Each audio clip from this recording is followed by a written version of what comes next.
नमस्कार, स्वागत है मध्य प्रदेश छत्तीसगढ़ के हमारे इस खास बुलेटिन में। मैं हूं आपके साथ दिव्या सिंह। आज के हम इस बुलेटिन में दिखाएंगे कि 4 साल कितने बेमिसाल। कार्यक्रम को लेकर साधना प्लस की टीम राजधानी मुख्यालय रायपुर से 350 किलोमीटर दूर अंबिकापुर जा पहुंची है। यहां पर अंबिकापुर के हृदय स्थल राजमौली गार्डन में स्थानीय जनप्रतिनिधियों के साथ 4 साल कितने बेमिसाल के खास कार्यक्रम में सीधी चर्चा हुई है। आइए जानते हैं इस बहस में किसने क्या कुछ कहा है। किसी भी चुनाव के लिहाज से 5 साल सबसे अहम होते हैं। सत्ता में 5वां साल उस काउंटडाउन की शुरुआत होती है जहां वोटर के घर पर हर कोई पहुंचता है और उम्मीद करता है कि सरकार इस बार उसकी बने। हमारी इस खास परिचर्चा 4 साल कितने बेमिसाल में आज हमारे साथ चारों पार्टी के गेस्ट मौजूद हैं। अनिल जी हैं एनसीपी से, आशीष जी हमारे साथ कांग्रेस पार्टी से हैं, हमारे साथ गोपाल सिन्हा जी हैं बीजेपी से, साथ साथ साकेत जी हैं आम आदमी पार्टी से। नई आम आदमी पार्टी आजकल राष्ट्रीय पार्टी के रूप में अपनी पहचान बना चुकी है गुजरात चुनाव के बाद। सबसे पहले आशीष जी आपकी ओर आएंगे। आपकी सरकार के 4 साल पूरे हो गए, 5वां साल मतलब चुनावी काउंटडाउन की शुरुआत हो गई। इस 4 साल की उपलब्धियों के सहारे लगता है कि 5वें साल के बाद जब चुनावी मैदान में जाएंगे तो बेड़ा पार होगा। बिल्कुल, हमारी सरकार ने हर वर्ग के लिए जो काम किया है, हमने 36 घोषणाएं शामिल की थी अपने घोषणा पत्र में और 36 में से 29 हम कंप्लीट कर चुके हैं। निसंदेह कि जब तक चुनाव के मैदान में जाएंगे हम 2-3 और कर ले जाएंगे। अगर परसेंटेज वाइज देखें तो परफॉर्मेंस हमारा गड़बड़ नहीं है। जनता ने हम पे विश्वास किया है। चुनाव दर चुनाव उपचुनाव हुए हैं, नगरीय निकाय के चुनाव हुए हैं, त्रिस्तरीय पंचायती राज के चुनाव हुए हैं। जब जब जनता ने हमको मैदान पे टेस्ट किया है, हम उनके टेस्ट पे खड़ा उतरे हैं और हम आगे चुनाव में भी अच्छा परिणाम लेकर के आएंगे। 4 साल में लेकिन कई सवाल भी हैं जिन मोर्चों को लेकर खुद बीजेपी सामने है। पहले आपसे पूछेंगे, 4 साल बेमिसाल तो ये कह रहे हैं, आपकी पार्टी 15 साल तक सरकार में रही, अब इस 4 साल बेमिसाल के सहारे ये कहते हैं कि 10वें साल की शुरुआत करेंगे, मतलब 5 के बाद और 5। आप लोग को लगता है बेड़ा पार कर जाएंगे ये? देखिए क्या है, हमारी सरकार 2003 से 2018 तक थी और कहीं ना कहीं लंबे समय का कार्यकाल था हमारा। उसको लेकर पब्लिक में एक विरोध भी था, आक्रोश था कि एक बार हम परिवर्तन चाहे। जैसा कि परिवर्तन संसार का नियम है, छत्तीसगढ़ की जनता ने ये सोचा कि क्यों ना हम एक बार कांग्रेसियों के हाथ में सत्ता दे के देखें। पर जैसे मेरे बड़े भाई साहब ने अभी आपको बताया कि 36 घोषणाओं में 29 घोषणाएं पूरी हो गई है, तो मैं आपको बता दूं कि जो 36 घोषणाएं थे उनमें से प्रमुख जो घोषणाएं थे, बेरोजगार युवाओं को रोजगार भत्ते के रूप में 2500 रुपया मासिक राशि देने की बात थी, शराबबंदी की बात थी और तमाम तरह की जो घोषणाएं थे। और मैं अगर भाई साहब से पूछूंगा कि 29 घोषणाएं कौन कौन सी, 36 घोषणाओं में कौन कौन सी पूरी हुई, क्योंकि मुझे नहीं लगता कि किसी भी प्रकार की एक किसान को छोड़कर बाकी किसी भी मामले में कांग्रेस की सरकार फेल रही है। किसान ही तो सब्जेक्ट है। आम आदमी पार्टी से आप हैं, आपकी पार्टी नई गुजरात चुनाव के बाद अब राष्ट्रीय पार्टी के रूप में पहचान बना रही है। छत्तीसगढ़ में तो अभी तक आपकी एक भी सीट नहीं है। लगता है इस बार कुछ खाता खुलेगा या? सबसे पहले तो मैं, जैसे अभी आपने कहा कि 4 साल बेमिसाल, इसको 4 साल बेहाल यदि अपन बोले तो कोई अतिशयोक्ति नहीं होगा, क्योंकि जहाँ तक यहाँ का छत्तीसगढ़ या अंबिकापुर का सवाल है, हम लोग अभी अंबिकापुर में हैं। अंबिकापुर में भ्रष्टाचार हो, शिक्षा हो, स्वास्थ्य हो, सभी मोर्चे पर यह सरकार फेल है। यदि आप इसका जीता जागता उदाहरण देखना चाहे तो अभी कुछ दिनों पूर्व जिला चिकित्सालय में नवजात बच्चे, नवजात शिशुओं की मौत हुई और यदि स्वास्थ्य मंत्री खुद अंबिकापुर के हैं और वो अपने यदि जिला चिकित्सालय को सही नहीं कर सकते हैं विधायक होते हुए, तो मेरे को नहीं लगता है कि वो और कुछ काम कर पाएंगे। चलिए, बहुत सारे सवाल है। एनसीपी से आप हैं हमारे साथ। एनसीपी ने 2003 में कांग्रेस की लोटियां डुबो दी थी। विद्याचरण शुक्ल एक नई पार्टी के साथ जुड़े। एनसीपी, हालांकि एनसीपी के साथ गठजोड़ में अभी हमने महाराष्ट्र में सरकार भी देखी जहां पर एनसीपी, शिवसेना और कांग्रेस साथ साथ थी, लेकिन यहां पर एनसीपी कह रही है कि वो सभी सीटों पर अलग से चुनाव लड़ेगी और लगातार लड़ भी रही है। आपकी पार्टी के लिहाज से लगता है आपको 4 साल बेमिसाल हैं, जैसा अभी कह रहे हैं आशीष? नहीं, बिल्कुल फेलुअर गवर्नमेंट है और यहाँ पे रोड और सड़क वगैरह की तो स्थिति पूरी गंभीर है। सरगुजा में विकास कार्य कुछ भी नहीं हुए हैं और गोबर खरीदी और गौमूत्र करके आम लोगों को बेवकूफ बनाया जा रहा है। पूरा सरकार फेल है एकदम से।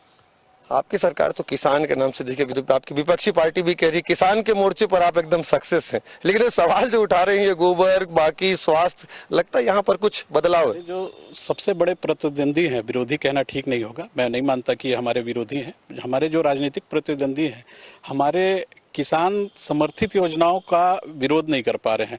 कल ही गडकरी जी ने ट्वीट किया है मुख्यमंत्री जी को टैग करते हुए, गोबर से जो नेचुरल पेंट बन रहे हैं उसको लेकर के। रही बात ये, कहते हैं किसी भी क्षेत्र में नहीं हो रही, ये किस क्षेत्र में बात करेंगे, जिस क्षेत्र में बात करेंगे बात कर लें, एजुकेशन में बात कर लें, एग्रीकल्चर में बात कर लें, इंडस्ट्रियलिज्म में बात कर लें, या बेरोजगारों को रोजगार देने के। अभी जो आत्मानंद स्कूल खुले, हिंदी मीडियम स्कूल खुले आत्मानंद के नाम से, एक्सीलेंस स्कूल, कॉलेज खुले हैं, सब में भर्ती हुई है। असिस्टेंट प्रोफेसर की भर्ती 20 साल बाद हुई है, छत्तीसगढ़ बनने के बाद पहली बार हुई है। सिविल जजेस की भर्ती 13 साल बाद हुई है। कॉलेज में जो स्कूलों में जो प्राथमिक शालाओं से लेकर के हाई स्कूल और हायर सेकेंडरी स्कूलों में शिक्षक भर्ती होती थी, शिक्षा कर्मी की बात नहीं कर रहा हूँ, जो शिक्षक भर्ती करती थे, लेक्चरर की भर्ती अभी हुई है। मेडिकल कॉलेज में हमको 42% का बैकलॉग मिला था, आज हमारे पास 65% से ऊपर स्टाफ है। तो हमारे 2 साल कोरोना में गए हैं, कोरोना में भी बेहतर प्रबंधन रहा। पूरे छत्तीसगढ़ में कहीं भी ऑक्सीजन की कमी नहीं हो पाई। महामारी की स्थिति थी, भयावहता थी, लोगों में डर था, कहीं कहीं बिस्तर मिलने में थोड़ी बहुत जो चूक हुई होगी, मैं मानता हूं कि वो चूक हुई होगी थोड़ी बहुत, लेकिन कहीं भी ऐसी स्थिति नहीं मिली कि लोग इलाज के बिना मर गए। तो किस क्षेत्र में काम नहीं हुआ है बता दें, मैं उस पर डिबेट कर लूं। रही बात बेरोजगारी भत्ते की, ये मैं खुद उस पीसी में था जयवीर शेरगिल के साथ, जब हमने कसम खाई थी, गंगा जल उठाया था। हम झूठ नहीं बोलते कि गंगा ने हमें बुलाया है, हमने गंगा जल उठाया था। किस मुद्दे पे? किसानों का कर्जा माफ करने का, बोनस देने का हमने दिया, पहली कैबिनेट में उसको दिया है। शराबबंदी पे ऐसी कोई बात नहीं थी, बात को बरगलाना, राजनीतिक माइलेज लेना अलग है। बेरोजगारी भत्ते की मांग 36 मुद्दों में हमारे घोषणा पत्र के बताएं कि बेरोजगारी भत्ता नाम का शब्द कहाँ है। हमने कहा है बेरोजगारों को 2500 रुपए का प्रोत्साहन देंगे। प्रोत्साहन देने का तरीका दूसरा है, राजीव अमितान के तरफ अलग से हो गए। अच्छे स्टूडेंट जो है, मेरिटोरियस स्टूडेंट को पढ़ने के लिए हम प्रोत्साहित कर रहे हैं। और रही बात उनको डायरेक्ट लाभ देने की, तो डायरेक्ट लाभ देने पे भी विचार किया जा रहा है। हमारा एक बड़ा मुद्दा है, हमारा जीएसटी का पैसा केंद्र सरकार नहीं दे रही है, करीब करीब 3000 करोड़ बढ़ के हो गया है बकाया। अभी 8-9 दिन पहले जीएसटी काउंसिल की बैठक थी, हमारा 11,500 करोड़ का डिमांड है, आप 850 करोड़ देते, 275 करोड़ देते हो, 875 करोड़ हमारा अभी भी बाकी है। हम 850 करोड़ 1000 करोड़ के बैकलॉग में जाएंगे। आप कहते हैं कि विकास नहीं हो रहे हैं, घर नहीं मिल रहे हैं, कैसे मिलेगा सर? जल जीवन मिशन आप लाए, जनता के हित में, हम भी उसको एक्सेप्ट कर रहे हैं, हमने लागू किया है। लेकिन आप एक प्रोजेक्ट ऊपर से लाते हैं, कहते हैं 60% हमारा, 40% राज्य शासन देगी। राज्य शासन अपने नियमित कार्यों में से निकाल के वहां से कहां से देगी? निकालेगी तो कहीं ना कहीं से थोड़ा बहुत कमी होगा। और ये फेडरल स्ट्रक्चर है, राज्य और केंद्र अगर मिल के काम नहीं करेंगे, दुर्भावना से काम होगा तो थोड़ा बहुत होगा। उसके बावजूद हम कर्ज लेके काम कर रहे हैं, कर्ज केंद्र सरकार भी ले रही है, रिजर्व बैंक से कितना कर्ज ली है और डिबेट का हिस्सा नहीं है। उसके बावजूद हम कह रहे हैं कि कर्ज लेकर के हम जनहित के सारे काम कर रहे हैं और ये पैसा नहीं दे रहे। ये आरोप लग रहा है कि आपकी पार्टी केंद्र में है, वो भेदभाव कर रही है, इनका जीएसटी का पैसा नहीं दे रही है, संसाधनों का जो उपयोग करना चाहिए उस पर आप श्रेय लेने के लिए केंद्रीय योजनाओं को ले आते हैं, पैसा बोलते हैं 60-40, हिसाब किताब में कैसे आपको आगे बढ़ाएंगे? देखिए, जहाँ तक मुझे याद है और मैंने देखा भी है, और मेरे पास हमारे यहाँ पे जो स्वास्थ्य मंत्री हैं परम सम्मानीय टीएस सिंहदेव जी, उनका पत्र भी है। उन्होंने खुद इस बात को स्वीकारा है कि केंद्र की जो राशि मनरेगा के तहत आती थी, उस राशि का इस राज्य में बंदरबाट हो रहा है। उस पैसे को नरवा गुरुआ बारी में खर्च कर रही है यहाँ की सरकार। मैं अपने बड़े भाई साहब से पूछना चाहता हूँ कि आखिर क्या वजह थी कि हमारे परम सम्मानीय टीएस सिंहदेव जी ने पंचायत मंत्री पद से इस्तीफा दिया। पहली बात तो कहीं ना कहीं केंद्र के पैसे का यहाँ पे दुरुपयोग हो रहा था, जो उनसे देखा नहीं गया। उन्होंने अपने रिजिग्नेशन में लिखा, स्पष्ट किया कि हमसे ये नहीं देखा जाएगा। दूसरा जो विषय है, आप विकास की बात करते हैं, और जैसे कि आपने अभी रिसेंटली आपने देखा होगा, मैं अपने भाई साहब से पूछना चाहता हूं कि अभी मुख्यमंत्री, ये पहला राज्य है जहां मुख्यमंत्री के सचिव करप्शन के मामले में जेल में है। पूछ रहे हैं, इस पर जवाब देंगे? बिल्कुल। ईडी का कितना कन्विक्शन रेट है किसी से छुपा नहीं है। राजनीतिक प्रतिद्वंदिता है, जैसे जैसे चुनाव आएगा ऐसे ऐसे होते रहते हैं। हमने कई राज्यों को देखा है केंद्रीय एजेंसियों का दुरुपयोग कर रहे हैं। नहीं, ऐसा नहीं है। राजस्थान में इनकी सरकार है, वहाँ पे क्यों हम किसी प्रकार की कोई ईडी क्यों नहीं जा रही है वहाँ पे? वहाँ भी तो कांग्रेस की तो सरकार। आपकी पार्टी के तमाम नेता दूध से धुल जाते हैं, जैसे जैसे पार्टी में आते हैं आप लोग उस एजेंसी का कहीं पर उपयोगी नहीं दिखता है। ऐसा नहीं है। जब हमारी सरकार राज्य में थी तब केंद्र में यूपीए की सरकार थी, इंदिरा गांधी मनमोहन सिंह की सरकार थी, तब इनके पास सारी चीजें थी। इन्होंने क्यों नहीं हमारे राज्य पे ईडी का कार्रवाई किया? जब हमारे अंदर भ्रष्टाचार, आज तक हमारे 15 साल के मुख्यमंत्री डॉक्टर रमन सिंह थे, उनके ऊपर भ्रष्टाचार के कोई भी मामले नहीं है। सीबीआई को तो आप लोग बैन करके रखे। पनामा पेपर का नाम शायद भूल जा रहे हैं। यहाँ अगुस्ता में अभिषेक सिंह कोई मिले थे, उनका पता वही है जिनके बारे में कवर्धा के लोग कहते थे। जो उनका जब वो आए राजनीति में आने से पहले होम्योपैथिक डॉक्टर थे, तो सनिचरा डॉक्टर के नाम से जानते थे, वही एड्रेस है अभिषेक सिंह। कोई घोटाला नहीं हुआ होगा। अगुस्ता को लेकर के सेंट्रल लेवल पर इन्होंने हंगामा किया। छत्तीसगढ़ में भी एक अगुस्ता का हेलीकॉप्टर खरीदा गया था, दुर्भाग्य से जो अभी क्रैश हो गया।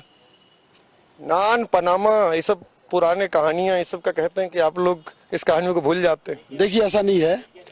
क्या है, जैसे कि हमारे भाई साहब को पता होगा, नान घोटाले के अभियुक्त अनिल टूटेजा जी हैं और उस केस में बहुत अहम जिम्मेदारी उनके रोल में थी वो, और राज्य मुख्यमंत्री के खास हैं वो, आपसे छिपी नहीं है। सौम्या चौरसिया जी आज ईडी की कार्रवाई के तहत जेल में हैं। और मैं आपको बताना चाहूंगा कि जैसे हमारे जो छत्तीसगढ़ राज्य है 4 साल बेमिसाल कहीं से नहीं है। मैं बताना चाहूंगा, ये अंबिकापुर की घटना है। अभी जैसा कि हमारे आम आदमी पार्टी के जो हमारे भाई साहब आए, उन्होंने बताया कि 4 बच्चों का रिसेंटली मौत हो गया अस्पताल प्रबंधन की लापरवाही से। उस पर कार्रवाई हुई, मुझे लगता है 1 सप्ताह के बाद उस पर कार्रवाई हो पाई। और कहीं ना कहीं इस मामले पे लिपापोती किया गया, जो निम्न स्तर के जो छोटे कर्मचारियों के ऊपर गाज गिरी। इससे पहले भी कई, मैं तो मेरे पास समय कम है, बोलने के लिए विषय बहुत सारे हैं। अभी लखनपुर में भी इससे 8 महीने पहले एक उपचुनाव भी नहीं जीत पा रहे हैं, सभी उपचुनाव में लगातार हार हुई। कह रहे कि उपचुनाव जीत रहे हैं तो जनता का प्रतिसाद इनके साथ है, इसलिए आप लोग नई नई कहानियों को लेकर आ जाते हैं। देखिए, वो पूरी जनता जानती है, यहाँ दर्शकगण भी हंस रहे हैं। सरकार जिसकी होती है, सत्ता पक्ष में ही जो उपचुनाव होते हैं उसके रिजल्ट आते हैं। आपकी पार्टी लगातार स्कूल की बात करती है, बिजली बिल का भी मसला लाती है दिल्ली से कि दिल्ली आपका एक मॉडल है, उस मॉडल के सारे आप गुजरात गए थे, कुछ सीटें गुजरात में मिली, वोट बैंक में मिला, 11% के आसपास वोट बैंक मिला, राष्ट्रीय पार्टी हो गया। ये भी तो स्कूल खोल रहे हैं, आत्मानंद स्कूल, बिजली बिल हाफ दे रहे हैं, तब भी आप इस सरकार को फेल कहते हैं। देखिए क्या है, आत्मानंद स्कूल खोले हैं, लेकिन हमारे साथी ये बता दे कि अभी तक क्या जितने आत्मानंद स्कूल खुले सभी पदों पर नियुक्ति हो गई है। दूसरी बात की संविदा नियुक्ति सभी पदों पर हो रही है। अभी कल के पेपर में मैं देखा था 3 पद के लिए और विज्ञापन निकला है। तो पूरे साल यदि नियुक्ति ही होते रहेगी, यहाँ पर जितने भी संविदा शिक्षक या जितने भी शिक्षा कर्मी हैं, उनका ये कहना रहता है कि हमारे शासकीय स्कूलों से ये अच्छे अच्छे बच्चे उठा के और आत्मानंद में भर्ती कर लेते हैं, तो हम क्या गधे बच्चों को पढ़ाने के लिए यहाँ पर हैं? इसका बताइएगा जब आपको। अच्छे बच्चे की क्या परिभाषा है? अच्छे बच्चों की परिभाषा है प्राइवेट स्कूल छोड़ के आ रहे हैं। कलेक्टर, हमारे पूर्व कलेक्टर साहब की बिटिया अगर आत्मानंद में पढ़ रही है तो अगर कर रहे हैं तो ये मैं उसको उचित नहीं मानता। दूसरा चीज, हर ब्लॉक में स्कूल खुले, कुछ ब्लॉक में जो जिले मुख्यालय हैं वहाँ 2-2 स्कूल खुले, हिंदी मीडियम के स्कूल खुले।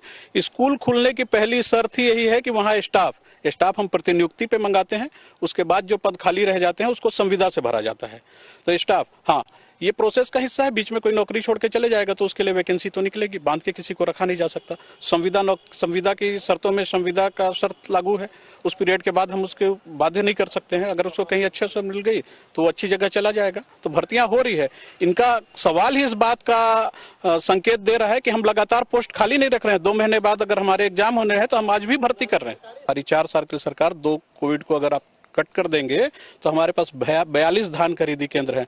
हमारे पास हमर क्लिनिक, पीएचसी, सीएचसी की संख्या बढ़ के 91 हो चुकी है।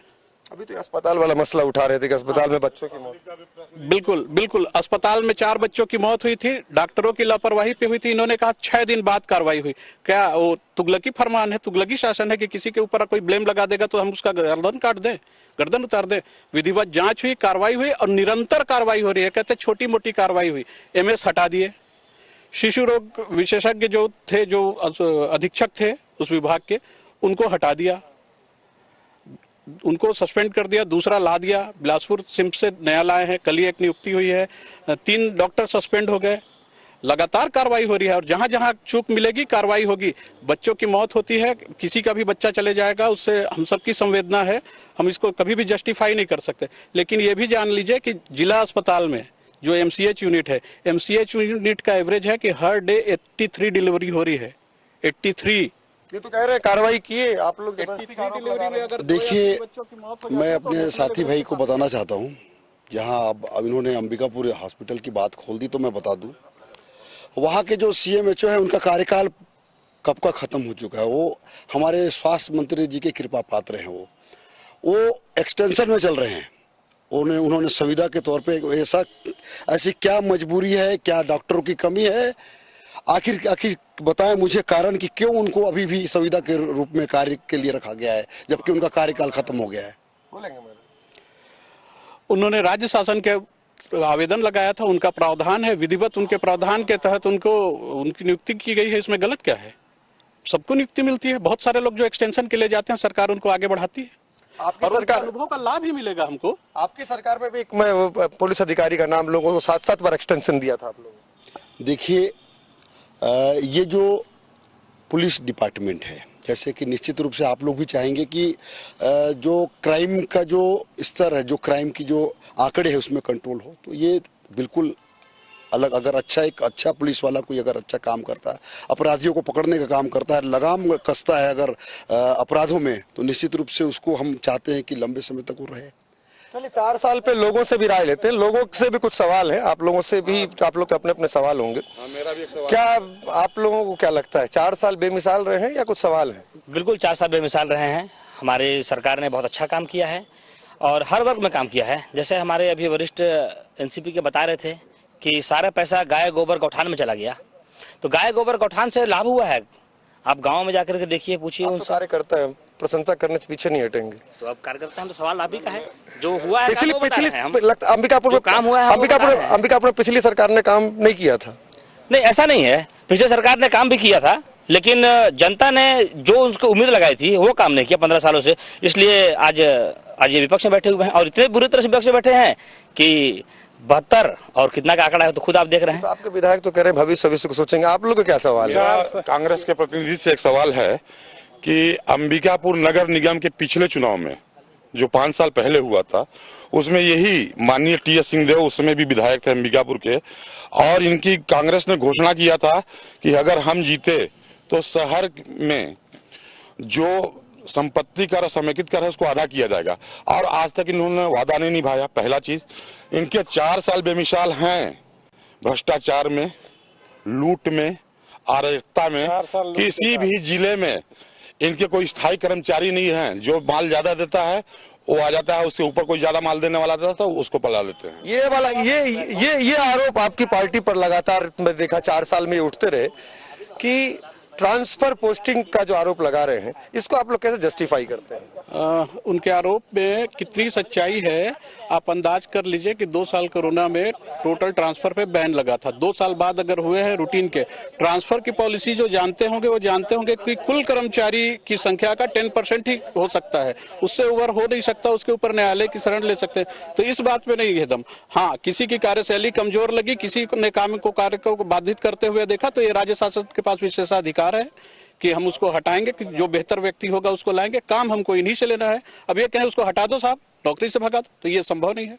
जो हमारे पास स्टाफ है, जो बल है, विधिवत नियम के कायदे के दायरे में रहते हुए काम हमको उन्हीं से लेना है। तो ये तो प्रशासनिक व्यवस्था है। ये तो कह रहे हैं कि सब चीज दुरुस्त है, आप लोग कैसे कह रहे हैं? नहीं, दुरुस्त नहीं, फील्ड में कुछ और है। आप अंबिकापुर में ही गिनाइए कौन से काम अधूरे रह गए? पूरा नगर निगम का रोड गड़बड़ है शहर का है, और आपका जिले आप मतलब बहुत सारा काम हुआ है। जिले में बहुत से रोड पूरे के पूरे चौपट है, उसमें विकास के लिए पैसा ही नहीं है। पीडब्ल्यूडी वाले बोल रहे फंडे नहीं है। अभी तो पीडब्ल्यूडी के एजेंसी का पीडब्ल्यूडी में 1000 करोड़ से अधिक के काम चल रहे हैं। यहाँ 1000 करोड़ से करंट में काम चल रहे हैं। ये नगर निगम का जो आरोप लगा रहे हैं बार बार अंबिकापुर नगर निगम का, इसमें कुछ कहेंगे? अंबिकापुर नगर निगम में सड़कों की स्थिति खराब थी, बारिश में सड़क की स्थिति खराब हो गई थी। जल जीवन मिशन का एक बड़ा प्रोजेक्ट चल रहा है, हर गली में, हर मुख्य सड़क में पाइपलाइन का काम चल रहा है। पाइपलाइन में जब खुदाई होती है, रिसेंटली बिलासपुर में देखे थे, सड़क की दुर्दशा हो जाती है, वो स्थिति थी। बारिश बीतने के साथ शहर ने पहले 5 करोड़, फिर 7 करोड़ और फिर 7 करोड़, 14 करोड़ के टेंडर लगाए हैं। 5 करोड़ का पहले बजट से पैच रिपेयरिंग का काम जो होना था वो पैच रिपेयरिंग का काम हो गया है। बताएं कि कौन सी सड़क पे पैच रिपेयर नहीं हुआ है? बताइए। देखिए, अभी इन्होंने कहा पैच रिपेयरिंग का काम हो गया। अंबिकापुर का हृदय स्थल नगर निगम ऑफिस, उसके जस्ट सामने में कांग्रेस का राजीव भवन है।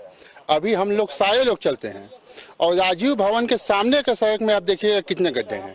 यदि कांग्रेस अपने भवन के सामने का गड्ढा नहीं भर पाती है तो पूरे शहर के गड्ढे भरने के लिए कैसे दावा करेगी? चलिए बताइए।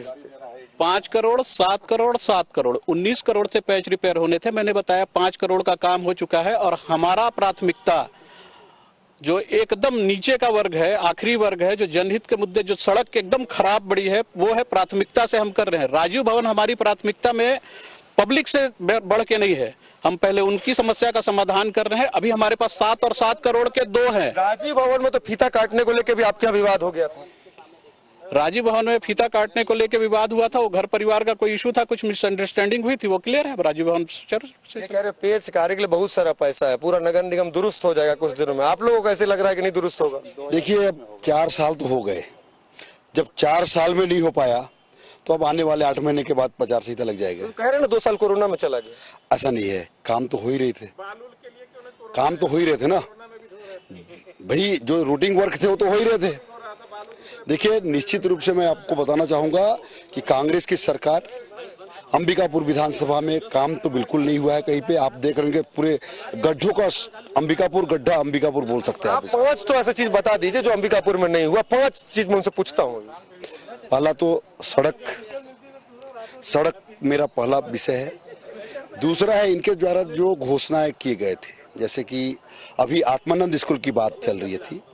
आत्मानंद स्कूल का खुद का कोई बिल्डिंग नहीं है, इंफ्रास्ट्रक्चर इसका खुद का नहीं है। ये पूर्व में संचालित भवनों पे आत्मानंद चला रहे। मेरे पास उदयपुर को लेकर, हमारे विधानसभा अंबिकापुर का एक ब्लॉक उदयपुर है, वहाँ के छात्रों का काफी संख्या मेरे छात्र आए थे। हम उनकी समस्या ये थी कि हमको यहाँ से हटा के आत्मानंद स्कूल चलाया जा रहा है।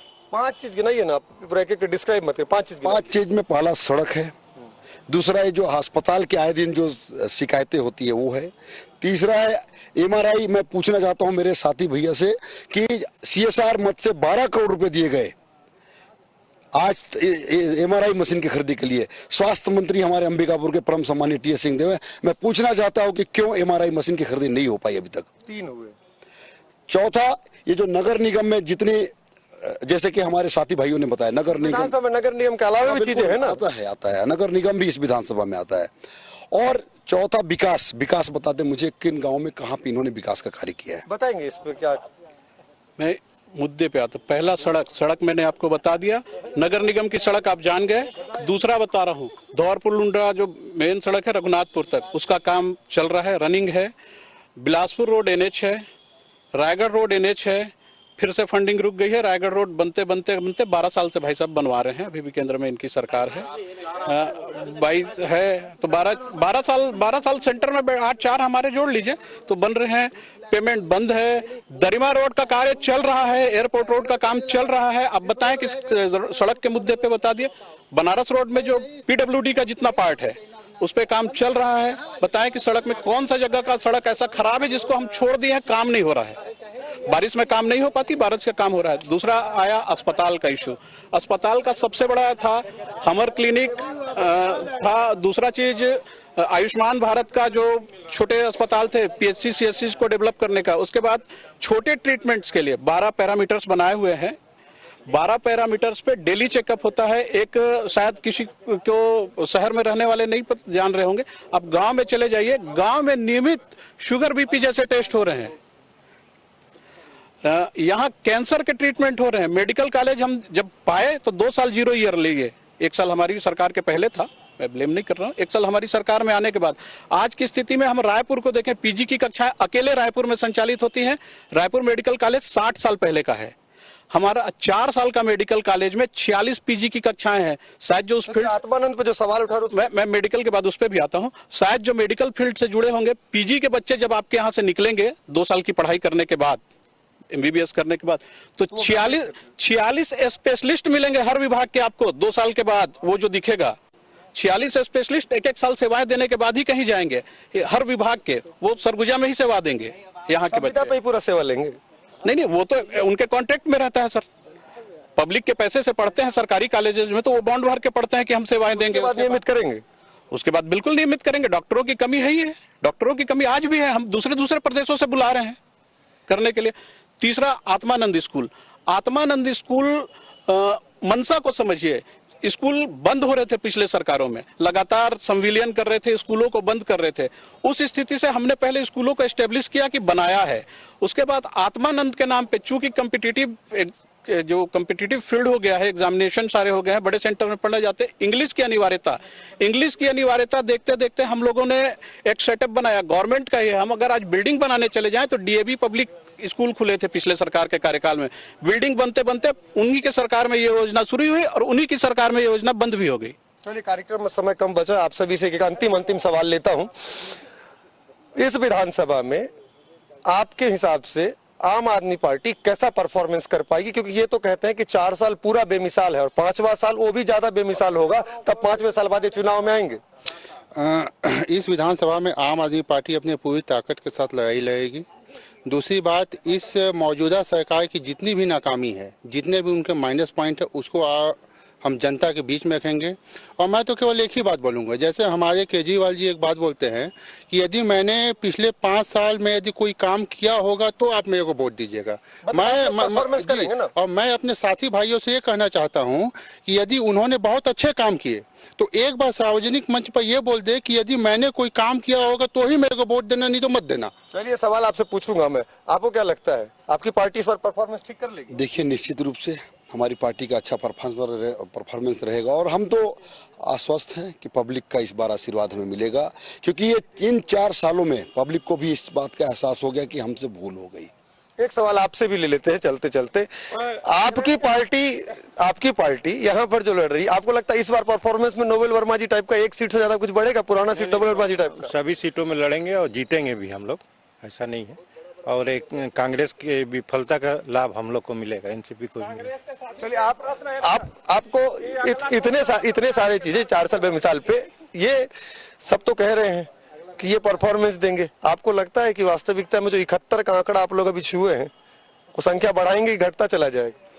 हमने जो काम किया है, हमने जो वादे किए थे पब्लिक से, हम उस पर लगभग पूरी तरह से खरा उतरने का प्रयास किया है और आगे भी करेंगे।